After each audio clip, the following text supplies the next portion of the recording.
Our guest today is the Body Language Pro. For more than 20 years, she has studied business body language and developed her expertise through union negotiations, difficult personnel situations, and small and large meeting facilitation. And today, she's here to help us with some of the great business body language tips that she has. Proud Nation, please welcome to the show, Barbara Chatzkel. Hi, Barbara. Hey guys, how are you doing? Good. It's so good to have you on. I am curious, I've heard statistics that talk a little bit about the words you use, the tone of your voice, body language, but I can't remember any of it. Maybe you can tell us a little bit about what it is that you do and why it's so important. Okay, first let me answer that really good question. More than 70% of your message comes through body language. So you can practice what you're going to say, but you also have to practice the body language that goes with it to make that message really sing. So what I do is I'm known as the Body Language Pro, and I work with businesses to make them body language pros in their area of expertise. What we work at is what are the situations where body language is exceptionally important, and we analyze them and then set up the body language actions you should be taking in that. Now, people will say, well, I don't want to be rehearsed. What we're trying to do is we set you up where that becomes your pattern. And the before and afters are pretty amazing. Wow, I bet. So you're helping people be aware of how they're communicating with their own body language. Is that kind of what I'm understanding? Right, that's half of it. And then the other half is to understand what body language is going on in the person at the other end of your transaction. Is that interest they're showing, or are they showing boredom? Are they afraid? Are you getting close to closing the sale? We also learn about that. That's fascinating. And I can see how that's incredibly helpful in terms of how to read someone else and know how you're landing or how you're being perceived by that other person. So let's talk a little bit about it. And I know, there's the confine of the fact that we're an audio podcast, and so much of body language is visual and needs to be interpreted that way. But I think we're still going to have a great conversation in describing what certain body language looks like and what it means. But where do you typically start with someone to help them understand how to improve their body language? The best thing to do is walk through a typical situation. And I was working with a plumbing services company, and they said, oh, well, it starts when you walk in the door. And I said, no, it starts when you pull into the driveway. So we observed coming into the driveway all the way into the house, completing the transaction and leaving, and analyzed what was happening, what was working, what was not working, where did the technicians feel uncomfortable, and then we learned ways to get around that discomfort. The other interesting thing for business owners was there's always a couple of folks who are really good, and they just are, you are stars in the business. When you ask them to sort of role play how they work a transaction, you'll see different body language. So we started trying to learn from that and show the individuals in this company what might be more helpful. So, each company is separate and distinct. There's always some general body language tips, but what I really find important is that we're figuring out what body language you need to use as opposed to your sister's friend's office. So can you give me kind of an example of that? For instance, just tell me what in general is a maybe a not really a negative, but a poor body language as opposed to a more to a better one? Okay, let's start with you are a service company and you have sent a technician out to a home. First time you're visiting that home. How, if you stand right up at the door, that's negative body language. It can be perceived as aggressive. It can be perceived as too pushy. So you want to be back 3 feet from the door. You don't want to have hands in the pockets. You want hands relaxing at the sides and visible. A lot out here in Arizona, a lot of service companies have everybody wearing baseball caps because it's hot and sunny. Sure. That baseball cap bill has to be facing forward and elevated so that you can see the eyes. And with the eyes, no sunglasses on when you're at the door. So that's even before you've knocked at the door, the body language patterns that we look to make sure people are doing. Oh, it's interesting. It is, and it's sometimes things that you don't even think about that you're Right. communicating, personal space, those things. I hadn't thought of that being a body language thing. I was thinking about, smiling versus frowning, or, gestures with your hands, the way if you crossing your hands and those kinds of things. And I'm sure that's all important too, but just the fact of standing a proper distance away from your customer with your hands visible, that just immediately, and being able to see the eyes, those three things just immediately can set a homeowner at ease when they're looking through a peephole before they open the door. Exactly. One of the questions I get a lot with folks who are going into the home to do a service call is you've come upon somebody who either finances are a big issue, they've just lost a loved one, and it's August, we're out in Arizona, and their air conditioning has died. That's a $4,000 to $6,000 discussion at that point. Mm-hmm. What do you do when the person starts crying? Wow. So their body language, when they're starting crying, they're not upset at you. They are just, collapsing in on the world. So what we teach our folks is you step back, your hands are at your side, and after about 30 seconds, you say, would you like to continue this conversation, or can we come back another time? Because it's giving them the choice about, you really don't know how distraught they are. Mm-hmm. We recommend that you never touch a client.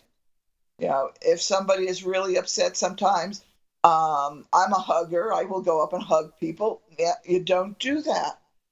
It's sort of like keeping that safe bubble space around you, especially when it's a first-time person. The body language doesn't cover tone of voice, but tone of voice always comes into it.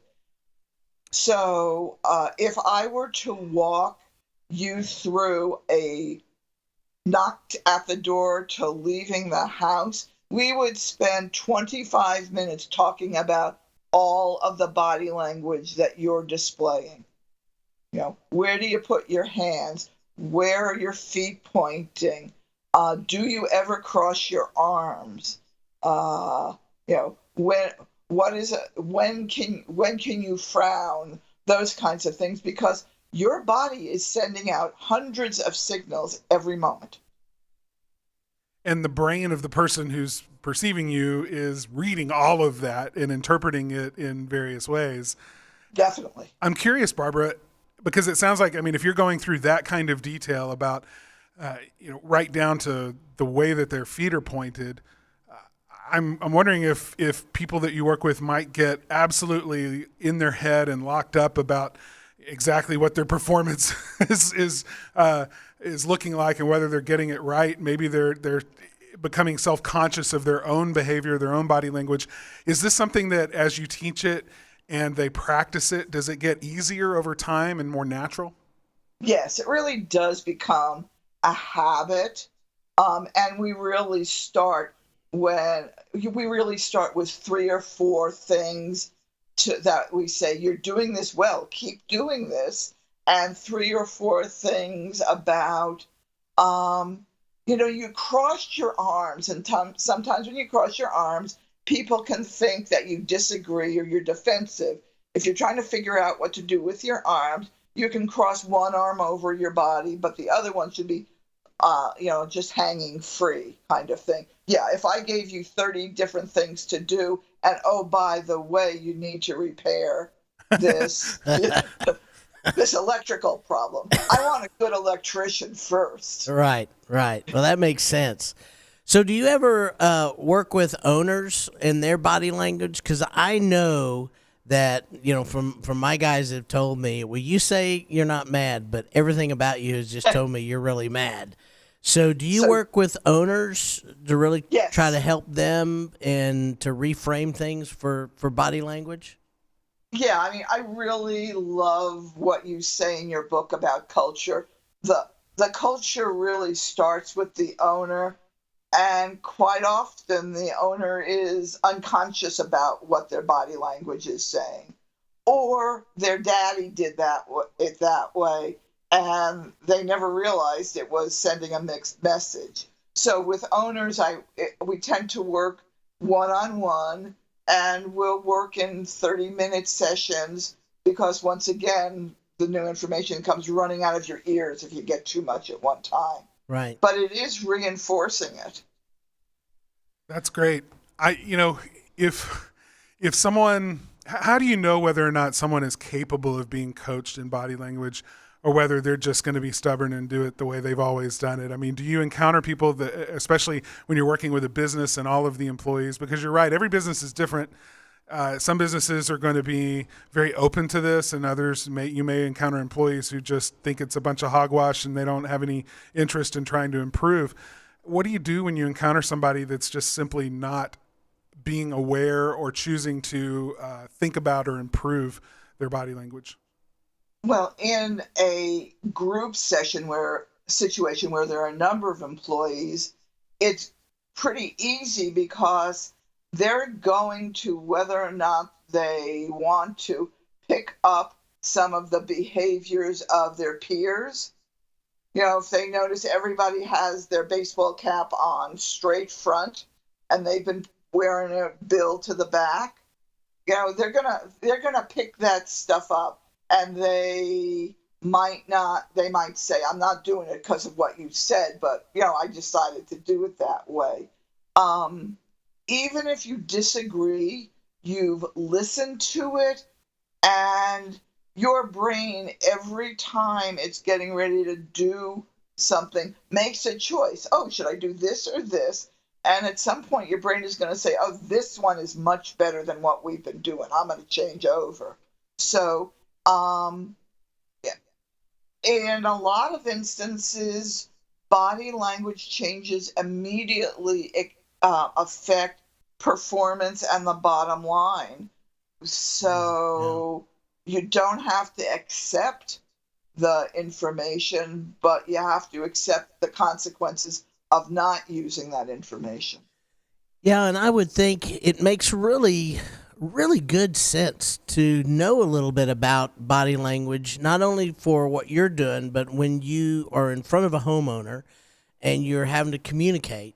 We all work on the word part, but to not only know how to do that, but also to understand that you can read the other person and kind of know, is this somebody that, is off the rails and gonna, go ballistic on me, or, how do I do that? And also understand that when you get somebody that things may be escalating, to then be able to teach the de-escalation, things that need to happen to kind of de-escalate the situation.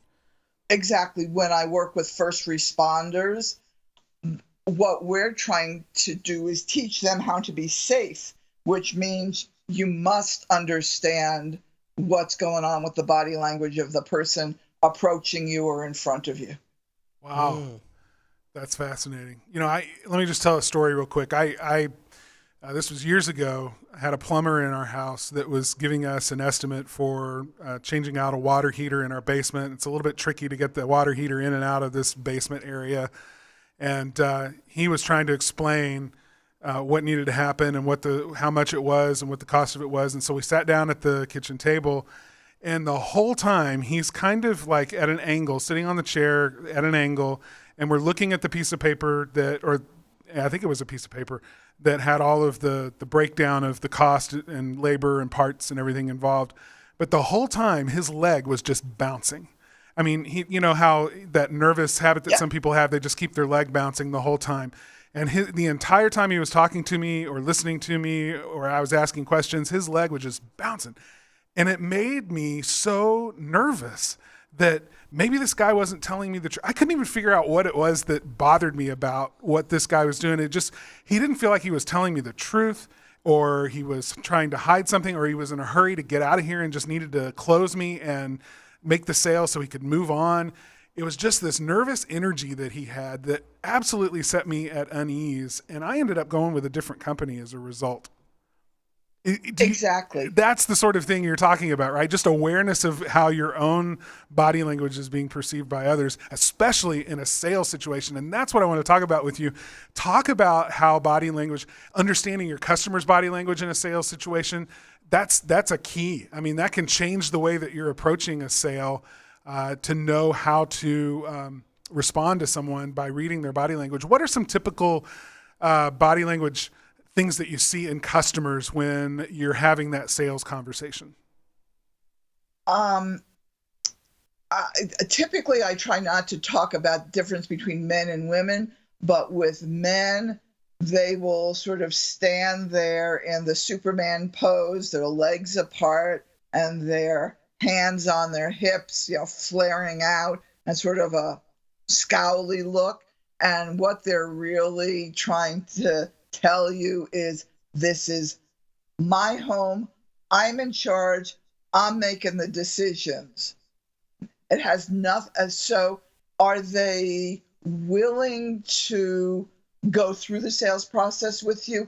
Don't know, because then you have to start watching their face as you are coming into that discussion softly.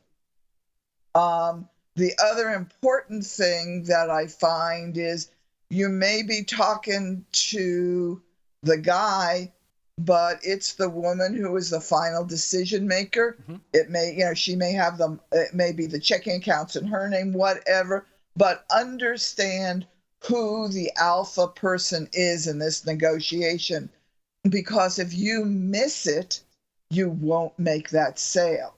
So how do you figure it out? If they're standing, the person who's in charge is just standing there. The person who is the subordinate person will keep their feet pointed directly at the dominant, at the person in charge, because they want to be connected to them. Oh, I'm totally going to be looking for this. Me too. Yeah. Yeah, I mean, feet don't lie, people. Feet tell the truth. They're pointing to where it's at. So that's an important one. And then if you're sitting down like you did at the table with that piece of paper with the figures on it, and your feet as the technician are not pointed directly at the customer. Maybe they're pointed, 30 degrees off one way. What you're saying is, I don't think I'm going to get the sale. I'm out of here.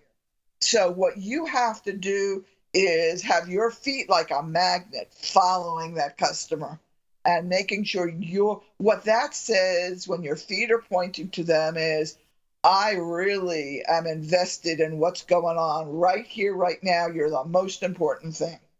Wow. That's spectacular. That's huge. Yeah, it really is amazing. And the problem is I can go on for days about that because everything is different. So I apologize. That's a business line. No, that's fine. Do you need to answer it? No. We can pause. Nope. Okay. No, it went off. That's great. So the other thing is if you just take a step back mentally from your sales pitch and sort of take a snapshot of the situation, saying, what's going on in this situation? If the people are leaning forward at the table, you're good. Keep going. You got it. If somebody is tapping the pencil, they want you to close. They want you to get to the close. If they're crying, it just means they don't have the money. But that's, there's so many different things about that sales part. And it's not the fancy words. It's they're reading how genuine you are, how important they are, and that really is reinforced by the fact that you may be leaning a little bit forward toward them. And if there are two pieces of paper on the table, you point at the piece of paper that they're looking at, because you want to keep that connection physically as much as you can. So what happens when you've got the guy that is very jovial, very pleasant, and you're having a really good conversation, but the entire time he is leaned back in his chair, he's got maybe one leg crossed, but I mean he's a great guy, but I mean those to me are some of the hardest to know where you are with. Yeah, and there I'm crossing a little bit out of body language. You get to a point where you've answered all of its objections, and then if I would lean forward toward him, put down my pen or pencil, and say, so now that I've answered all your questions, what stands between us finishing this deal? What's in between you, me, and finishing this deal? Right. And when they start hemming and hawing, I would say that you start putting up the body language that's saying, I'm done. Because how long are you going to be in there? Yeah, yeah. Because sometimes you just feel like they just need somebody to talk to. Right, exactly. Exactly. And I mean, that's a real hard thing because you're not being rude, but you aren't being paid to be a companion. Right, right. Yeah. Oh, that's awesome. So, yeah. Man, I know. Go ahead. I have a description of two photographs that I'd like to talk about. Okay. You open the local magazines and you always see pictures of all of the staff in front of the building or next to the truck or on a stairway or something like that.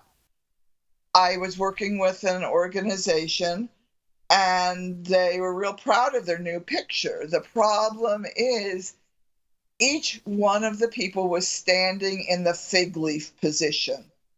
The fig leaf position is where you have both your hands crossed over your below your middle. In front of you, right. Yes. And all that was saying was, we are hiding stuff. Wow, So, you're right. That is exactly what that feels like. Yeah, and so I saw them recently and they have a new picture and they're all gathered around the truck and their arms are either down or leaning against the truck or something. What a difference in a picture. Wow. That's fascinating. This is great information, Barbara. It really is. I know people are going to want to connect with you to talk about this because I can see absolute bottom line results from getting this part right and training people and employees to understand their own body language and be able to interpret the body language of others. So what's the best way for them? I know you have a book, so tell us about the book and tell us where people can connect with you. Great. Well, the book will be coming out in summer 2018. And if you drop me a note on email, which is Barbara at thebodylanguagepro.com, I'll get you on the pre-release sale price for the book. The other thing is that I do a body language tune-up. We do them on Skype. We do them, video to video, and they work out really well. It's the end of the year. You really should be investing in you and giving your business a tune-up. And the best way to get a hold of me is through my email, Barbara at thebodylanguagepro.com, and look for my book, Business Body Language, in the summer. Very good. Barbara, thanks so much. We always love to end our interview by asking our guest for a quote that has meant something to them in their own business journey. Maybe you can tell us what that quote would be for you and tell us a little bit about what it means to you. Okay, the quote is, "Don't be the best in the world at what you do. Be the only one in the world who does what you do." And it comes from Jerry Garcia, the lead guitarist from the Grateful Dead. And I really believe that you are unique. So we want to make you exactly who you are. I don't want people to be cookie cutters. Yeah, that's good. Barbara Chatzkel, thank you for being on the show today. Thank you both. It's great talking with you.